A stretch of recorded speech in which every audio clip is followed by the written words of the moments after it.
Hi, my name's Mia, and this is my interactive design work with Podblogger. I began by doing some podcast research and found 3 key points. 1. Majority of listeners are between the ages of 18 and 24. 2. Research shows that listeners are far more likely to listen to podcasts at home. And 3. It is showing that listeners are likely to listen to podcasts on their smartphones. So with this in mind, I started to conduct some user interviews. User number 1 is a 46-year-old male that works full-time, lives at home with his family, and commutes 45 minutes to work 5 days a week.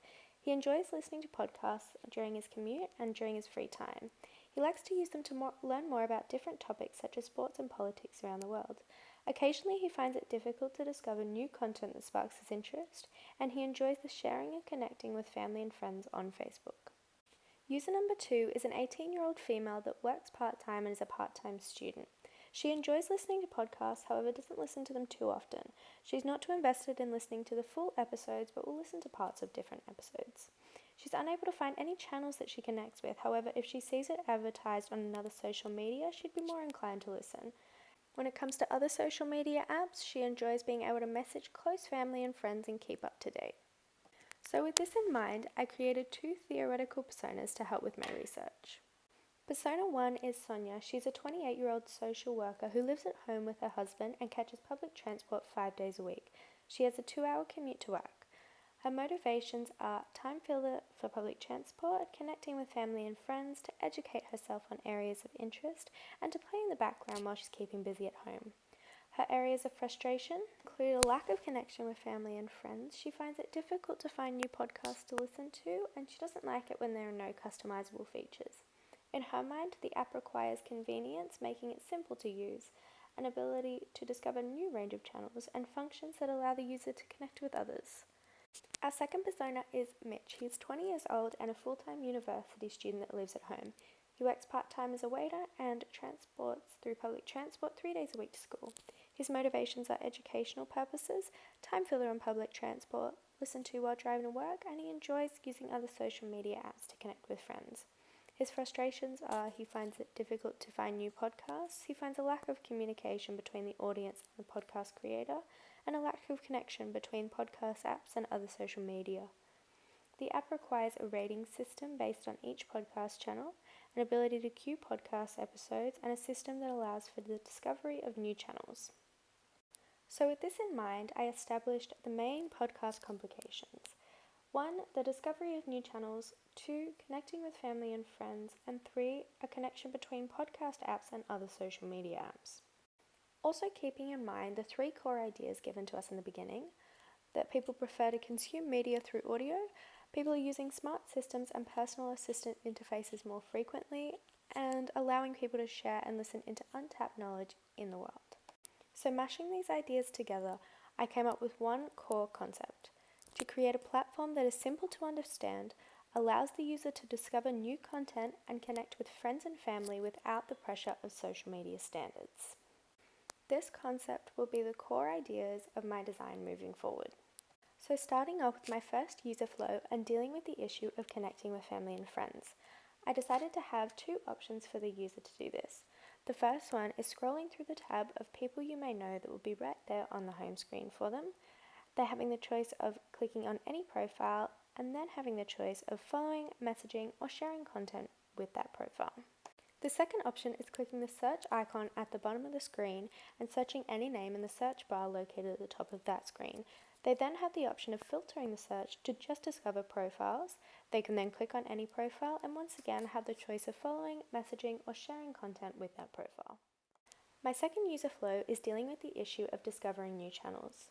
Now I decided to give the user a few different options for this one to make it a little less difficult. The first one being scrolling across the tab of recommended for you right there on the home page. They can then click on any channel from the recommended tab, as it will not include channels you have previously listened to. The second option is clicking on the messages icon at the bottom of the screen. They can then view any shared content or episodes that have been recommended to them by family or friends. And finally, our third option is clicking on the categories icon at the bottom of the screen and then clicking new channel discoveries or popular near you, or choosing any category that they'd like, scrolling through the options and clicking the desired channel. Next, I came up with a low fidelity prototype of the basic functions of the screen. I then passed this sketch on to the users from earlier and identified points of success and points of frustration. For success, we had the tab icons at the bottom of the screen very clearly indicate a variety of pages, and the home page, search, messages, and profile icons are simple and easy to understand for the user. Some of our points of frustration were the category icon, the second one from the left, was unclear without a label, and the saved episode icon and concept was not clear and very difficult to understand for the user. With these points in mind, I came up with my first iteration of the homepage. I gave the users from earlier the task of navigating the homepage, and I came up with some points of frustration and points of success. For frustration, we have the screen being purple, the name of the app being so important, and the tagline being such a big feature. Our points of success include the categories displayed on the homepage and the people you may know feature as it reminds her of Instagram. So with those points in mind, I came up with homepage iteration number 2, with a change in colour of the screen, the title being smaller, as well as the tagline not having such a big feature. Once again, we had points of frustration and points of success. For frustrations, we have why is the screen coloured and doesn't think the tagline should be on the page as it looks out of place. For success, we have the title at the top being smaller and the screen a lighter colour as it's less distracting. So finally, we have the third and final iteration of the home page, and the features include a recommended for you feature that allows the user to discover new channels, the color of the buttons rather than the screen, so therefore there is a customizable color screen that is not as distracting for the user, as well as a people you may know feature that allows the user to find people based off their followers and following to give them access to communicate with their friends and family. So next we're going to look at the profile and messages screen on iteration 1. So jumping over to the left on the profile screen, user 1 found it difficult to find the edit button, and user 2 found it difficult to distinguish the saved/history of podcasts from the rest of your settings, while the points of success were the color theme continuing and how social media is mentioned so you can find other people's accounts.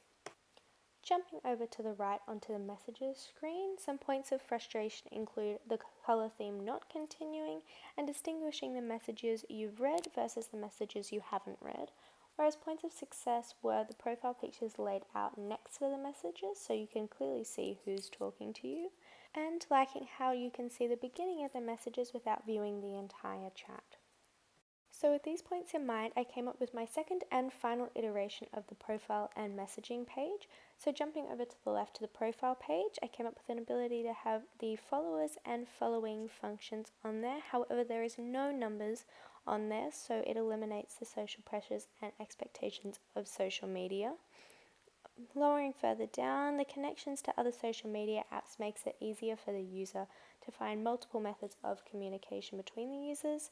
And final one, the function that allows the user to view the channels and the previous episodes that they have listened to. Jumping along to the right hand side onto the messages page, the first function invites the user to see the beginning of the message without opening the chat room. The second is a change in colouring for the user to visually distinguish unread messages from read messages. And finally, jumping down to the bottom, there is a small notification bubble that allows for the user to visually understand the amount of unread messages they have at any given time. This is deliberately designed to be noticeable yet also blend in with the rest of the colour scheme. To conclude, I believe these three screens, the home screen, profile screen, and messages screen, all three link back to my core statement, which was to create a platform that is simple to understand, allows the user to discover new content and connect with family and friends without the pressure of social media standards, all wrapped into one podcast app. I hope you all enjoyed my interactive design work on Podblogger, and thank you so much for listening.